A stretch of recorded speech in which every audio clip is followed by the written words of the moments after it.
Dan and I, obviously, at the beginning of the window, were discussing how important it is to replace the goals and assists that Nicholas Jackson and Noni Madueke brought to the side. But I've sort of got a list here of players. So I was having a discussion in a group chat yesterday, and it's kind of key players, maybe minus a couple. Obviously, no Cole Palmer in this list for obvious reasons, because we're trying to be not as reliant on him. But in terms of the goals and assists that Chelsea got last season from the players in the positions which we're now talking about have been improved with the signings, Jamie Gittins including that, as well as Alejandro Garnacho. Nicholas Jackson last season, and this is all Premier League stats, 15 goals and assists, all non-penalties. Noni Madueke, 10 goals and assists. Pedro Neto, 10 goals and assists. Tariq George, 2 goals and assists. I know it's little, but the big reason he's in there, they're important goals and assists. Christopher Nkunku, 5 goals and assists. Jadon Sancho, 8 goals and assists. Mudryk was banned for half a season, so I didn't bother putting him in, but that's 50 goals and assists. Chelsea right now, this with the players that they've already brought in, the stats last season, which you already need to take with a pinch of salt. João Pedro, 16 goals and assists with 5 penalty goals. Jamie Gittins, 11 goals and assists in the Bundesliga. Alejandro Garnacho, 8 goals and assists in 36 appearances. Esteval Willian, 20 goals and assists in Brazil. Liam Delap, 14 goals and assists, but as we've already said, will be out for at least 2 months. That's a total of 69, but with a pinch of salt, considering it's Bundesliga, Brazil, penalty goals, and obviously then you also, as Dan has already stated, need to include the fact that players might be flagging. There's going to be the lag from playing at the Club World Cup. There's lots of things to consider here, which I think is quite worrying in terms of if you actually look at what Chelsea have brought in and the issue and scrutiny that these players are going to be under now. We haven't actually, for me, I don't think we're going to see an elevation in those numbers. It's an unfortunate situation. I'm not sitting here saying if Liam Delap hadn't got injured, I think we'd be having a different conversation. I think Chelsea would be fairly comfortable. But 2 strikers, now 1 really, as you said, because Mark Hughes is so raw. I do worry that Chelsea are now don't have the tools to get the best out of that team and get the amount of goals that they need to push themselves up the table even more. Chelsea needed another 12 points, really. And right now, I look at that and I go, I don't know where those 12 points are going to come from. Because not only have we maybe lost the strength that we had at the top end of the pitch, defensively as well, I do feel that, again, something which is completely, out of the control of anybody at Cobham, Levi Colwill getting injured for the whole season. And then I think the options that Chelsea have defensively, and of course, not signing Mike Maignan before the Club World Cup as well. I mean, Chelsea have to rely on Robert Sanchez for another season. People are saying he's already improved, he already looks better. Let's not forget who we're talking about here. As Dan said, you got to go with the evidence.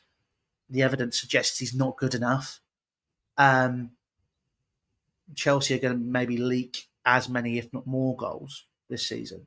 So already there's a smaller gap and a smaller margin for error that Chelsea can afford to make this season. And that's what worries me now going into January, because people know that's the case for Chelsea and know that we're chasing certain things. And given the situation that we were in at the back end of last season, you've already said, oh, maybe we'll have to convert a striker. We've already done that.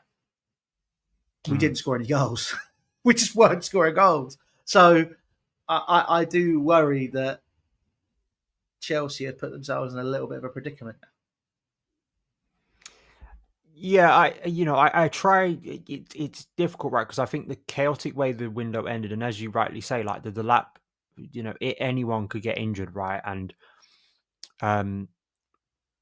sometimes there are things where players get injured, and for instance, if Marco Correa had gone down with an injury and we hadn't have signed Jarell Hato, I think that is an area you can have a go at the club at, because why didn't you sign left back cover? You have signed left back cover, and I think Jarell Hato is a very shrewd piece of business. I think overall, it's difficult, right? Because I think that in some ways they've made calculated risks.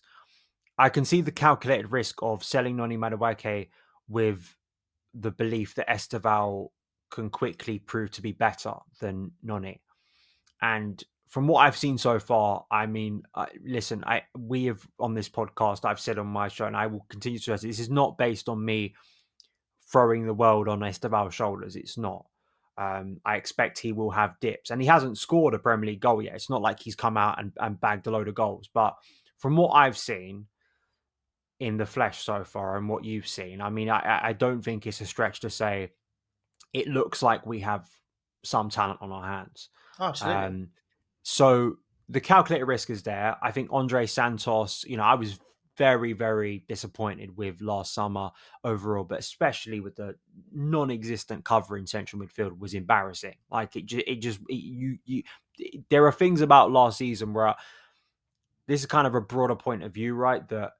And maybe you want to get into this. And I know you dived into this on the show last night about the whole UEFA restrictions thing. It kind of, to me, I think the recent positivity of winning the Club World Cup, winning the Conference League, getting back in the Champions League, of feeling that actually more of the business this summer was positive and negative, and at the very least, just logical football decisions that weren't there 12 months ago. But you kind of have to ask the question that we sold brilliantly this summer. We sold probably the best we ever have, arguably, in a window. But to still have restrictions on you, despite selling all of that, I think you have to pose the question. There are still some things, or at least the echoes of previous mistakes, that are still costing Chelsea. And I think there are some people who, because of recent uptick of performances and results on the pitch, have gone, well, everything in the past is now vindicated. That whole strategy has been vindicated in the long term. And my argument would be, no, they've done better things in the present and they've done some good things in the past, but the bad things they've done in the past are still catching up with them and they're still paying for it. And the UEFA restrictions are part of that. The Sterling and Disasi situations are part of that. I think the chaos of how the Jackson, that whole situation, the Buonanotte loan, they feel far too much to me. They smell far too much. All of that. The ending to this window smelled far too much of 2024 than it did for what most was 2025 and the positivity that was there. So I feel, just on my assessment right now, I think Chelsea have a good enough squad to maintain Champions League football. I think Maresca has proven, I think with a weaker squad, he can get Chelsea into the Champions League. So I think Chelsea can maintain Champions League football. It's how comfortable that process will be. Mm-hmm. But I still think the conversation going into summer 2026 will be, what are the steps required to take us to a Premier League title or a Premier League title challenge? And I think the question will still be posed to this ownership and specifically the sporting directors. Do they have the capacity to make the brutal, expensive choices that are going to be required to take those steps? Now, they may argue back that if you look at the goalkeeper, it's Mike Penders, and that is the goalkeeper signing for 2026, and he will be good enough to fulfill the role that someone else could, right? And you don't need to spend 80 million on someone. That will be it. Centre back, I mean, the hope is that Levi returns, but centre back may be another area that is looked upon in 12 months. And as we talked about right here, the striker situation. Unless someone cements themselves, unless João Pedro cements himself in that position, there may still be a conversation in 12 months' time about that area. And some people may, if you're more cynical, may look again and go, okay, there's been a lot of positivity in recent months and we've signed a lot of talented players who could turn out to be really good gets for the club. But we're still having similar conversations about areas of doubt that we were 12 months ago. I think it's silly to argue this has been a failure of a window. I think you're, as I said before, I think you're narrative humping. I'm not telling you that there is no concerns. We've spent the first period of this show talking about that concern. I think it's a valid concern. But I think the general, listen, results will define everything, as they always do. Absolutely. As they always do. And the mood going into January might be a lot different than it is right now. Chelsea's, you look at some of the calculated risks that Chelsea have taken. Alejandro Garnacho, I think there is a world where I'm not saying he's going to be a great player for Chelsea, but I think there is a world where statistically he proves to be an improvement on what was there before. I think Hmm. that's the same with Jamie Gittins, Esteval. I've just talked about Andre Santos. I think Enzo Fernandez is contributing a lot more than he was 12 months ago. Um, Defensively, I'm still of the belief that I'm encouraged to see what no signings does with the opportunity that presents to a player like Josh Achimpong, to Trev Chalobah, to even Wesley Fofana if he can remain fit. Um, If being the key word there. yeah, I mean, I don't look at Fafana currently as a serious option, and that's not me dismissing him completely. It's just how can you rely on him? It's more Trev, Tosin, and mainly Josh Achimpong as kind of the trio of players that I'm most looking at as kind of how can they cement themselves, how can they get better, how can they form a coherent partnership.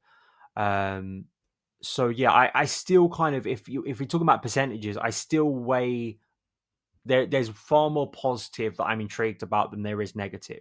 But the negative might be damaging enough to drag everything else down. Yeah, yeah, and I agree. I know I've been remarkably negative. I just feel that there has been a lot of uh, what's the word I'm looking for? It's been remarkably positive in a time when I think people are trying to hide the fact that those negatives are there. I think they're looking so much at the positive sides of this window and where Chelsea have been and how things have progressed. That I'm now going, that's great, but this is the problem we're now facing, and this is the same problem we had 6 months ago. It's not a case of, like as you've said, you know, Cucurella and Hato, we addressed the situation. We addressed the problems that we had, but the problem is now they're going to rear their heads again because the solutions to those problems have now got injured. So it's kind of looking at going, okay, well, how are we going to manage that? So we'll just have to see what happens with that. I'm excited to see how, like you said, Josh Achimpong steps up to the plate. I thought he was good against Palace. I don't think he was spectacular. I'll be honest. I do think a lot of people were a bit over exuberant. I did think Jean Philippe Mateta gave him a little bit of trouble. Um, but we'll see how he steps up to the plate, and I think Jaro Hat obviously can slot in at left centre back as well, which is going to be very interesting. So yeah, I mean, look, overall, let's just do a quick rating of this window. We'll do let's do out of 10. If out of 10, what do you rate Chelsea's window? Do we have like sections of ratings here? So like we're gonna say 1 to 4 is like terrible, I'd 5, 6 average, what? mediocre. Yeah, yeah. One to three is terrible. Well, 1 to 4 is terrible. Yeah, 4 to 7's mediocre. 8 is to 9 is decent because my version of decent is like it's pretty good. And obviously 10's I'd just I'd argue once you're getting into 7, you're getting into yeah, that's a decent window. I think 6 yeah, is average. yeah. 6.5 is maybe like okay, yeah, it's average, but there are some positives. 7 has been my mark for a long period of time, and I just wonder how much the ending to the window takes it down to a 6.5. That's the thing I'm kind of toying around in my head. I think if I was to rate I don't know if we actually gave a rating last summer, but I was No, like a because it three was or a so four. bad we didn't even bother. Yeah, I think it was like a 3 or a 4 It last was summer. awful. So it's tough because, as I said, there's a lot of this that I'm not entirely sure how it's going to play out, and there are concerns. I'm going to give it a 7. You can't always mitigate for like Levi Colwill injury. That thing happens, and I am someone that doesn't want the club to rush out and make deals that they weren't originally planning on making, and just rushing out and signing anyone would have been stupid. I also feel the same about, centre forward, but then that was based on the logic of keeping Jackson. So I'm not happy about, if you would have told me in May that both Jackson and Madueke were going to leave, I probably would have reacted negatively. So yeah, I maybe a 6.8, 6.9. It's fair. Let's just go 7 to be. I think overall it's a positive more than negative window with Agreed. caveats within there that need to be assessed over a period of time. Yeah, I'd go with the 7 as well. I think I think it might drop if Chelsea don't find solutions to the problems that they're now faced with.